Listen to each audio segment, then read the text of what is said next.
माननीय सदस्यगण, संसद के इस समावेश सत्र को संबोधित करते हुए मुझे हार्दिक प्रसन्नता हो रही है।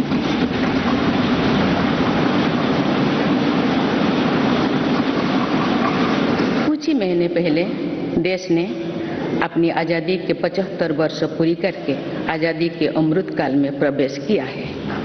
आज़ादी के इस अमृत काल में हजारों वर्षों के गौरवशाली अतीत का गौरव जुड़ा है। भारतीय स्वतंत्रता संग्राम की प्रेरणाएं जुड़ी है और भारत के स्वर्णिम भविष्य के संकल्प जुड़ी है। अमृत काल के ये 25 वर्ष का कालखंड स्वतंत्रता की स्वर्णिम शताब्दी का और विकसित भारत के निर्माण का कालखंड है। ये 25 वर्ष हम सब के लिए और देश के प्रत्येक नागरिक के लिए कर्तव्य की पराकाष्ठा करके दिखाने के ये हमारे सामने युग निर्माण का अवसर है और हमें इस अवसर के लिए 100% सामर्थ्य के साथ हर क्षण कार्य करना है। हमें 2047 तक ऐसे राष्ट्र का निर्माण करना है जो अतीत के गौरव से जुड़ा हो और जिसमें आधुनिकता का हर स्वर्णिम अध्याय हो। हमें ऐसा भारत बनाना है जो आत्मनिर्भर हो,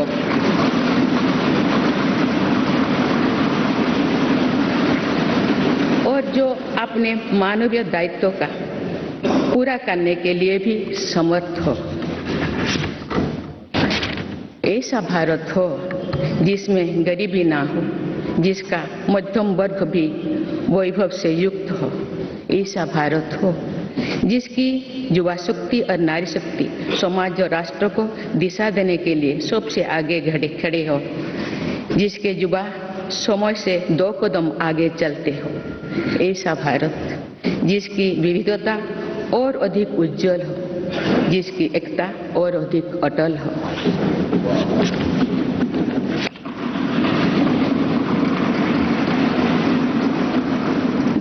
संचालिस में देश जो इस सच्चाई को जीवंत करेगा तो निश्चित रूप से उस भव्य निर्माण की नींव का अवलोकन और आकलन भी करेगा। तो आजादी के अमृत काल की इस प्रथम बेला को एक अलग आस्था के साथ देखा जाएगा। इसीलिए आज अमृत काल का ये समय, ये कालखंड बहुत महत्वपूर्ण हो गया है।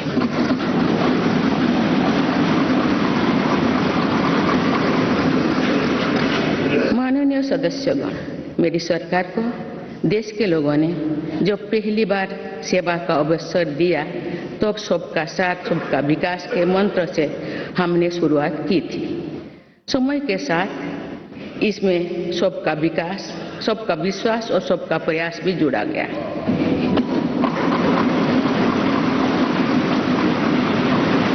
यही मंत्र आज विकसित भारत के निर्माण की प्रेरणा बन चुका है।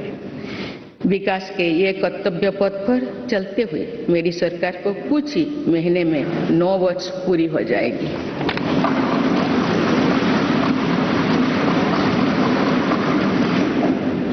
मेरी सरकार के लगभग 9 वर्षों में भारत के लोगों ने अनेक सकारात्मक परिवर्तन पहली बार देखे हैं।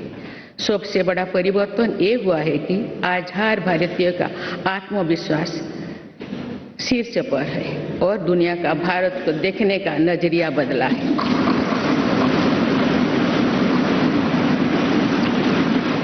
जो भारत कभी अपनी अधिकांश समस्याओं के समाधान के लिए दूसरों पर निर्भर था, वही आज दुनिया की समस्याओं के समाधान का माध्यम बन रहा है। जिन मूल सुविधाओं के लिए देश की एक बड़ी आबादी ने दोषों को तक इंतजार किया, वे इन वर्षों में उसे मिली है। जिस आधुनिक इंफ्रास्ट्रक्चर की हम कभी कामना करते थे, वो इन वर्षों में देश में बनना शुरू हुआ है।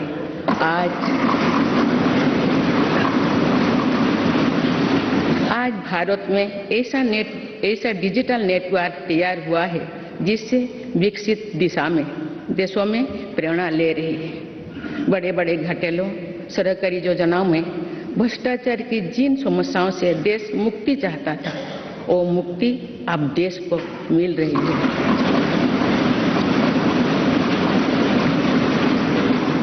पॉलिसी पैरालिसिस के चर्चा से बाहर आकर आज देश की पहचान तेज विकास और दूरगामी दृष्टि से के लिए गए फैसलों के लिए भी जाने जाते हैं।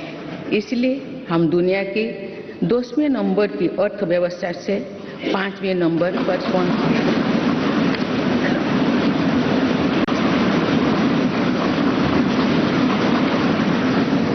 यही वो नींव है जो आने वाले 25 साल में विकसित भारत के निर्माण के आत्मविश्वास को बुलंद करेगी।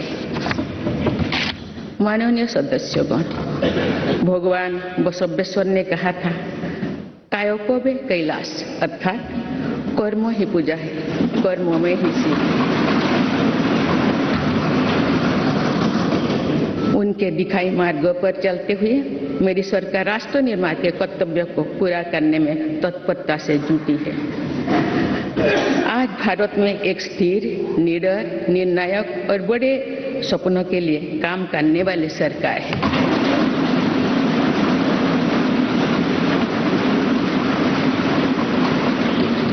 आज भारत में ईमानदार का सम्मान करने वाली सरकार है।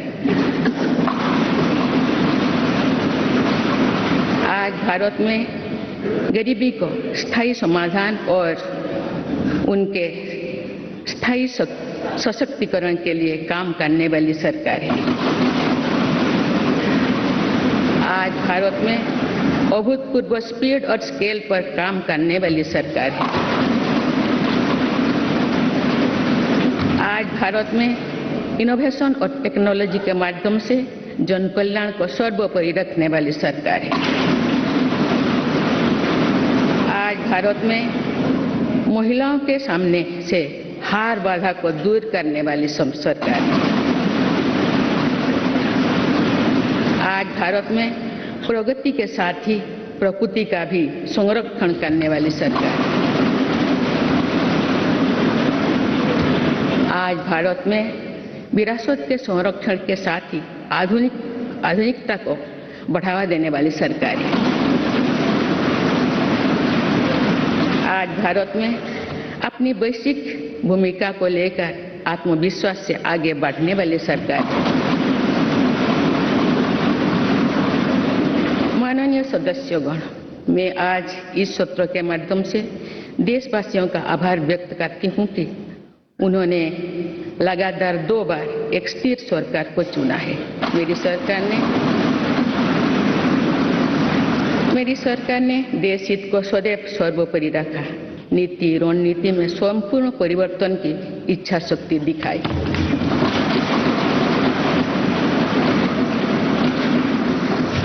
सर्जिकल स्ट्राइक से लेकर आतंकवाद पर कठोर प्रहार तक, LOC से लेकर LAC तक, हर दुस्साहस के कड़े जवाब तक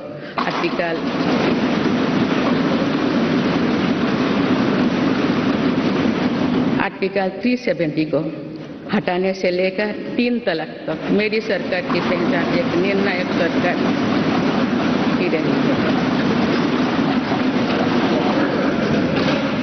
स्थिर और निर्णायक सरकार होने का लाभ हमें 100 साल की सबसे बड़ी आपदा और उसके बाद बनी परिस्थितियों से निपटने में मिल रहा है। दुनिया में जहां भी राजनीतिक अस्थिरता है, वह देश आज भीषण संकट से घिरे हैं।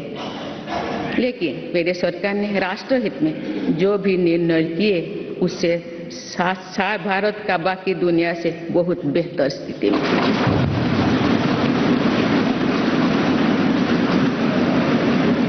माननीय सदस्यगण, मेरी सरकार का स्पष्ट मत है कि भ्रष्टाचार लोकतंत्र का और सामाजिक न्याय का सबसे बड़ा दुश्मन है। इसलिए बीते वर्ष से भ्रष्टाचार के विरुद्ध निरंतर लड़ाई चल रही है। हमने सुनिश्चित किया है कि व्यवस्था में ईमानदार का सम्मान होगा। भ्रष्टाचारियों के लिए समाज में किसी भी प्रकार की सहानुभूति ना हो, इसके लिए सामाजिक चेतना भी देश में बढ़ रही है। बीते वर्षों में भ्रष्टाचार मुक्त इकोसिस्टम बनाने की दिशा में बेनामी संपत्ति अधिनियम को नोटिफाई किया गया है। आर्थिक अपराध कर फरार हुए अपराधियों की संपत्ति जब्त करने के लिए फजिटिव इकोनॉमिक ऑफेंडर्स एक्ट पारित किया गया है। सरकारी कामों में पक्षपात और भ्रष्टाचार के चलन को भी खत्म करने के लिए प्रभावी सिस्टम बनाया गया है।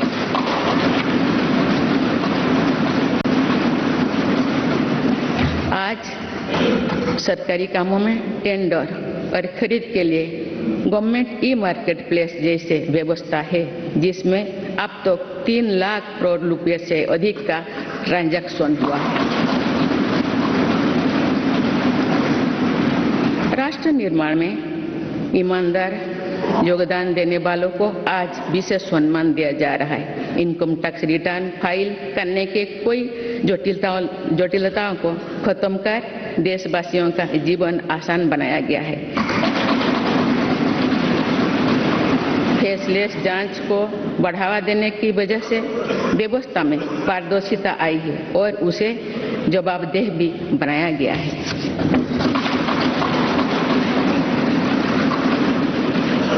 पहले टैक्स रिफंड के लिए लंबा इंतजार करना पड़ता था। आज ITR भरने के कुछ ही दिनों के भीतर रिफंड मिल जाता है। आज GST से पारदर्शिता के साथ साथ करदाताओं की गरिमा भी सुनिश्चित हो रही है।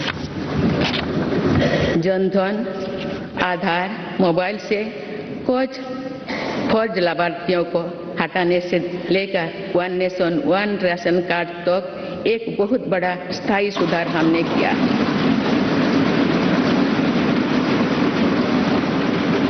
बीते वर्षों में DBT के रूप में, डिजिटल इंडिया के रूप में एक स्थायी और पारदर्शी व्यवस्था देश ने तैयार की है।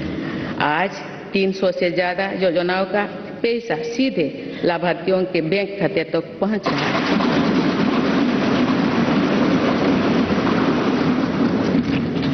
अब तक पूरी पारदर्शिता से 27 लाख करोड़ रुपए से ज्यादा की रकम करोड़ों लोगों तक पहुंचाई गई है। वर्ल्ड बैंक की रिपोर्ट करती है कि ऐसा योजना और ऐसी व्यवस्थाओं के कारण ही कोरोना काल में भारत करोड़ों लोगों को गरीबी रेखा से नीचे जाने से बचा पाया है।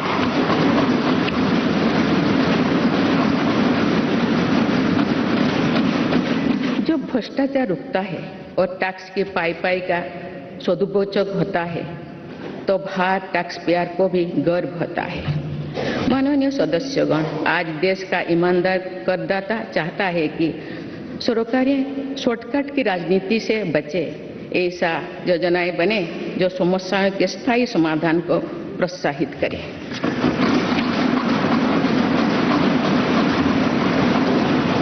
जिनसे सामान्य जीवन का सशक्तिकरण हो।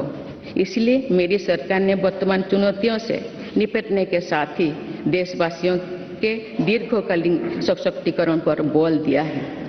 गरीबी हटाओ आप केवल नारा नहीं रह गया है, आप मेरी सरकार द्वारा गरीब की चिंताओं का स्थायी समाधान करते हुए उसे सशक्त बनाने के काम किया जा रहा है।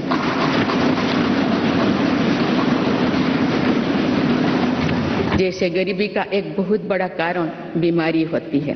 गंभीर बीमारी से गरीब परिवार का हौसला पूरी तरह से टूट जाता है, पीढ़ियां कर्ज से डूबे जाती है। गरीब को इस चिंता से मुक्त करने के लिए राष्ट्रव्यापी व्यापी आयुष्मान भारत योजना शुरू की गई है। इसके तहत 50 करोड़ से अधिक देशवासियों के लिए मुफ्त इलाज की सुविधा दी गई। आयुष्मान भारत योजना ने देश के करोड़ों गरीबों को और गरीब होने से बचाया है। अनेक गरीब उनके 80,000 करोड़ रुपया खर्च होने से बचाए हैं। आज देश भर में करीब 9,000 जन औषधि केंद्र में बहुत कम कीमत में दवाई उपलब्ध कराई जा रही है। इससे बीते वर्षों में गरीबी के करीब 20,000 करोड़ रुपया बचे हैं। यानी सिर्फ आयुष्मान भारत और जन औषधि परियोजना से ही देशवासियों को 1 लाख करोड़ रुपया की मदद हुई।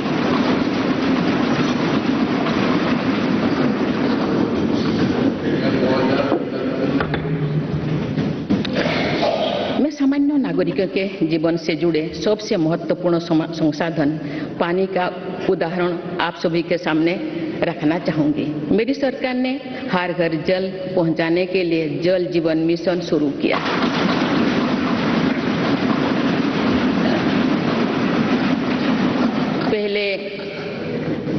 उसके पहले तक 7 दशकों में देश में करीब 3.25 करोड़ घरों तक ही पानी का कनेक्शन पहुंचा था, लेकिन जल जीवन मिशन के तहत इन 3 वर्षों में से करीब 11 करोड़ परिवार पाइप वाटर सप्लाई से जुड़ चुके। इसका सबसे ज्यादा लाभ गरीब परिवार को ही मिल रहा है। उसकी चिंता का स्थायी समाधान हो रहा है। बीते वर्षों में सरकार ने 3.5 करोड़ से अधिक गरीब परिवारों को पक्का घर बनाकर दिया है। जब घर मिलता है तो नया आत्मविश्वास आता है। इससे उस परिवार का वर्तमान तो सुधरता ही है, उस घर में जो संतान बड़े होते हैं उसके आत्मविश्वास में भी वृद्धि होती है। सरकार ने टॉयलेट, बिजली, पानी, गैस ऐसे हर मूल सुविधा की चिंता से गरीब को मुक्त करने का प्रयास किया है। इससे देश की जनता को भी ये विश्वास हुआ है कि सरकार योजना और सरकारी लाभ वास्तव में जमीन पर पहुंचा है और भारत जैसे विशाल देश में भी 100% कवरेज यानी सैचुरेशन संभव है। हमारी ग्रंथों में लिखा है, अयं निज परो व्यक्ति गणना लघु चेतसम, यानी ये अपना है, ये पराया है।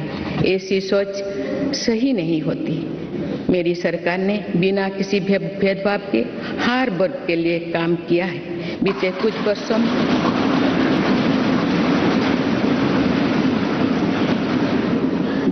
वर्षों में मेरी सरकार के प्रयासों के नतीजा है कि अनेक मूल सुविधाएं आज या तो 100% आबादी तक पहुंच चुकी है या फिर उस लक्ष्य के बहुत निकट है।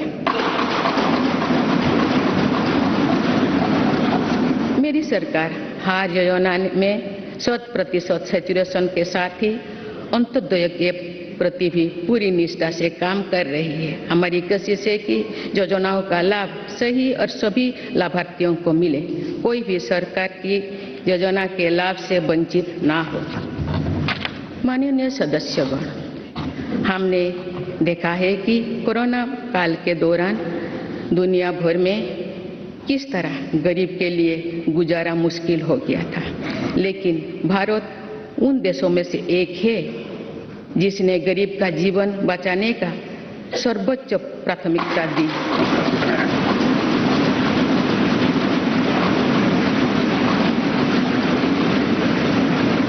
और कोशिश की कि देश में कोई गरीब भूखा नहीं सोए।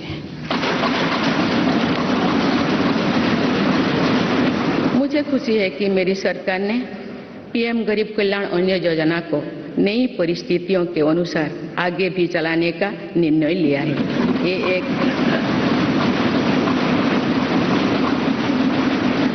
ये एक संवेदनशील और गरीब हितैषी सरकार की पहचान है।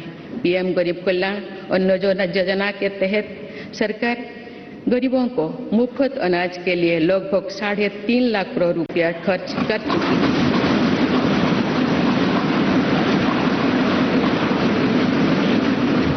आज इस योजना की प्रशंसा पूरे विश्व में हो रही है। इस प्रशंसा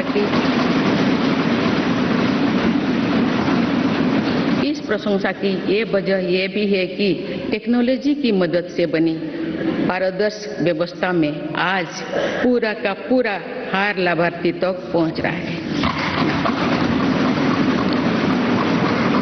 माननीय सदस्यगण, हमारे देश में ऐसे अनेक वर्ग तथा ऐसे अनेक क्षेत्र हैं जिनकी उम्मीदों और आवश्यकताओं पर समुचित ध्यान देकर ही समग्र विकास की परिकल्पना की पूरा की जा सकती है। आप मेरी सरकार ऐसे हर वंचित वर्ग और वंचित क्षेत्रों को वरीयता देते हुए काम कर रही है। मेरे सरकार ने हर उस समाज की इच्छाओं को पूरा किया है जो सदियों से वंचित रहा था। गरीब, दलित, पिछड़े, आदिवासी, इनकी इच्छाओं को पूरा कर उन्हें सपने देखने का साहस दिया है। कोई भी काम और कोई भी प्रयास छोटा नहीं होता, बल्कि विकास में सभी की अपनी भूमिका है। इसी भाव के साथ वंचित वर्गों और अविकसित क्षेत्रों के विकास पर बल दिया जा रहा है। रेहड़ी, ठेले, फुटपाथ पर बड़ी संख्या में हमारे छोटे व्यवसायी अपना व्यापार, कारोबार और दुकानदारी करते हैं। मेरी सरकार ने विकास में इन साथियों की भूमिका को भी सराहा है। इसलिए पहली बार इनको फॉर्मल बैंकिंग से जोड़ा और पीएम स्वनिधि के माध्यम से सस्ते और बिना गारंटी के ऋण की व्यवस्था की। योजना के तहत स्ट्रीट वेंडर्स को डिजिटल लेन देन के लिए प्रोत्साहन राशि प्रदान की जा रही है। अभी तक करीब 40 लाख साथियों को इसके तहत ऋण दिया जा चुका है।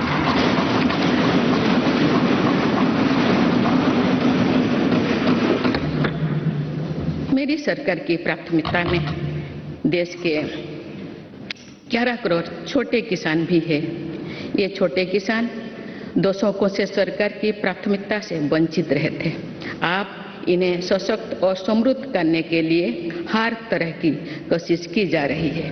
पीएम किसान सम्मान निधि के तहत इन छोटे किसानों को 2.25 लाख करोड़ रुपया से अधिक की मदद दी गई।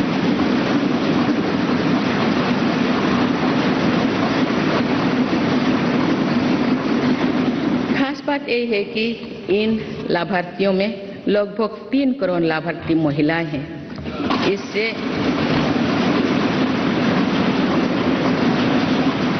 इससे अभी तक लगभग 54,000 करोड़ रुपया महिला किसानों को मिल चुकी है। इसी तरह छोटे किसानों के लिए फसल बीमा, सोयल हेल्थ कार्ड, किसान क्रेडिट कार्ड, केसीसी की कवरेज बढ़ाने के साथ ही हमारी सरकार ने पहली बार पशुपालकों और मछुआरों को भी किसान क्रेडिट कार्ड की सुविधा से जोड़ा। किसानों के सामर्थ्य को बढ़ाने के लिए एफपीओ यानी फार्मर प्रोड्यूसर ऑर्गेनाइजेशंस की स्थापना से लेकर फसलों के एमएसपी में वृद्धि करते हुए मेरी सरकार छोटे किसानों के साथ मजबूती से खड़ी।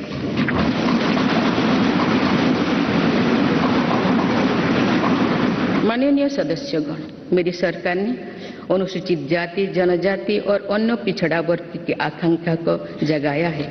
ये वही वर्ग है जो विकास के लाभ से सबसे अधिक वंचित था। अब जब मूल सुविधाएं इस वर्ग तक पहुंच रही है तो ये लोग नए सपने देखने में सक्षम हो पा रहे हैं।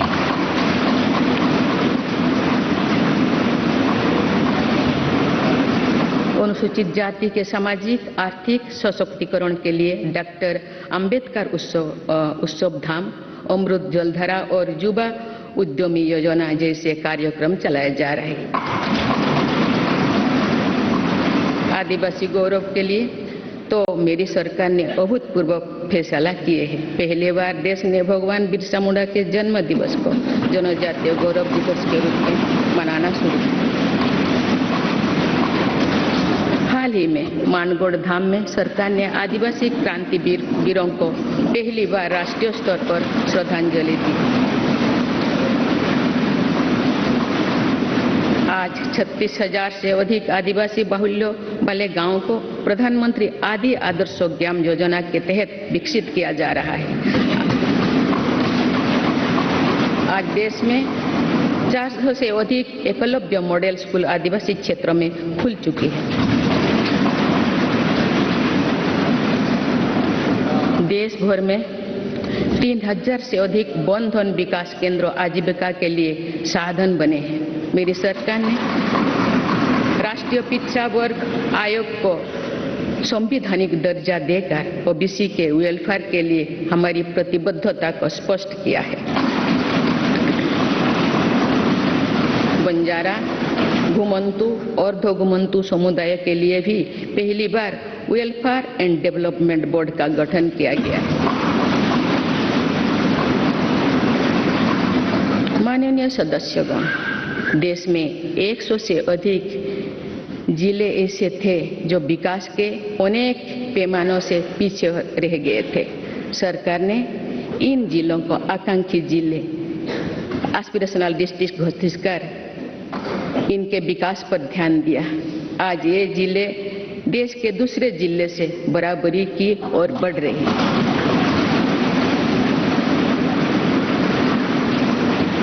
आकांक्षी जिले को सफलता के को अब मेरी सरकार ब्लॉक स्तर पर दोहराने के लिए काम कर रही है और इसके लिए देश में 500 ब्लॉक्स को एस्पिरेशनल ब्लॉक के रूप में विकसित करने का कार्य शुरू किया गया है। ये आकांक्षी ब्लॉक सामाजिक न्याय की एक संस्थागत व्यवस्था के तौर पर विकसित किए जा रहे हैं। देश के जनजातीय क्षेत्रों, पहाड़ी क्षेत्रों, समुद्री क्षेत्रों और समावेशी क्षेत्रों को भी बीते दशकों में विकास का सीमित लाभ ही मिल पाया था। नॉर्थ ईस्ट और जम्मू कश्मीर में भी दुर्गम परिस्थितियों के साथ साथ अशांति और आतंकवाद भी विकास के सामने बहुत बड़ी चुनौती थी। मेरी सरकार ने स्थायी शांति के लिए भी अनेक सफल कदम उठाए हैं और भौगोलिक चुनौतियों को भी चुनौती दी है। इसी के परिणाम है कि नॉर्थ ईस्ट और हमारे सीमावर्ती क्षेत्र विकास की एक नई नीति का निर्गति का अनुभव कर रहे हैं। सीमावर्ती गांव तक बेहतर सुविधाएं पहुंचाने के लिए मेरी सरकार ने वाइब्रेंट विलेजेस प्रोग्राम पर काम शुरू किया। राष्ट्रीय सुरक्षा की दृष्टि से भी सीमावर्ती क्षेत्रों में अभूतपूर्व इंफ्रास्ट्रक्चर बीते सालों में तैयार किया गया है। इससे भी इन क्षेत्रों में विकास की गति मिल रही है। पिछले कुछ दशकों से राष्ट्रीय सुरक्षा के लिए बहुत बड़ा खतरा बन चुकी वामपंथी हिस्सा भी अब कुछ जिलों तक ही सीमित रह गए हैं।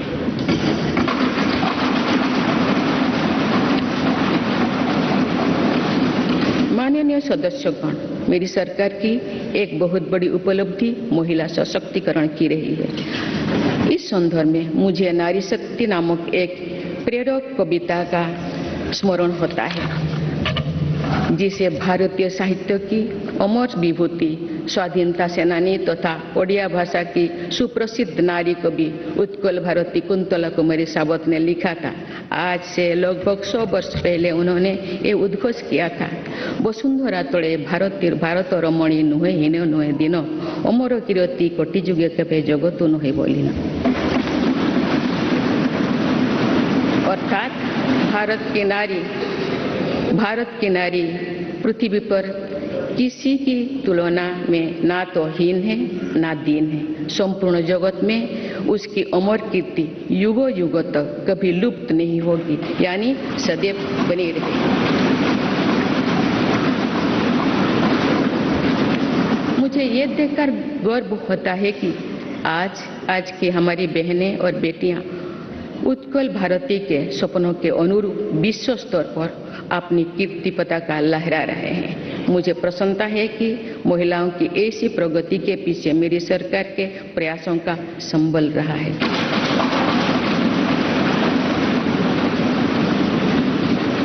मेरी सरकार द्वारा जितने भी कल्याणकारी योजनाएं शुरू की गई है, उनके केंद्रों में महिलाओं का जीवन आसान बनाना, महिलाओं को रोजगार स्वरोजगार के नए अवसर देना और महिला सशक्तिकरण रहा है। महिला उत्थान में जहां पुराना धारणाओं और पुरानी मान्यताओं को तोड़ना भी पड़ा, उससे भी सरकार पीछे नहीं हटी है।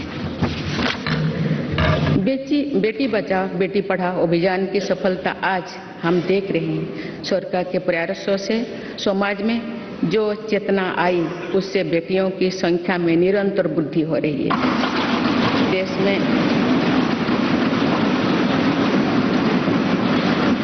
देश में पहली बार पुरुषों की तुलना में महिलाओं की संख्या अधिक हुई है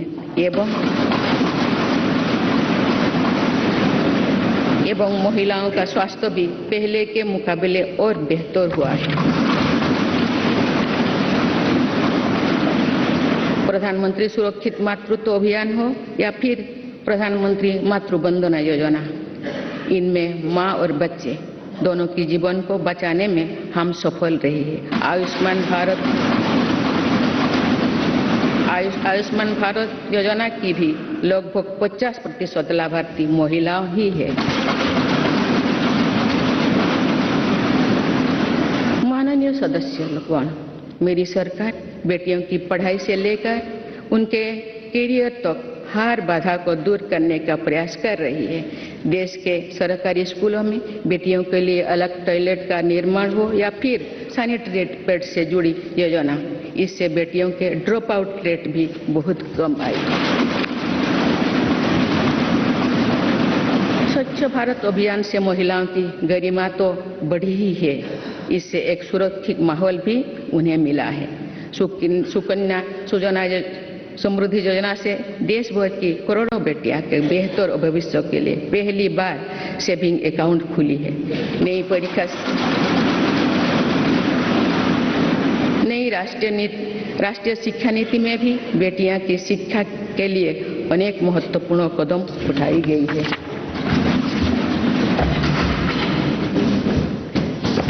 मेरी सरकार ने यह भी सुनिश्चित किया है कि किसी भी कार्य क्षेत्र में महिलाओं के लिए कोई बंदिश ना हो। इसीलिए माइनिंग से लेकर सेना में अग्रिम मोर्चे तक हर सेक्टर में महिलाओं की भर्ती को खोल दिया गया है।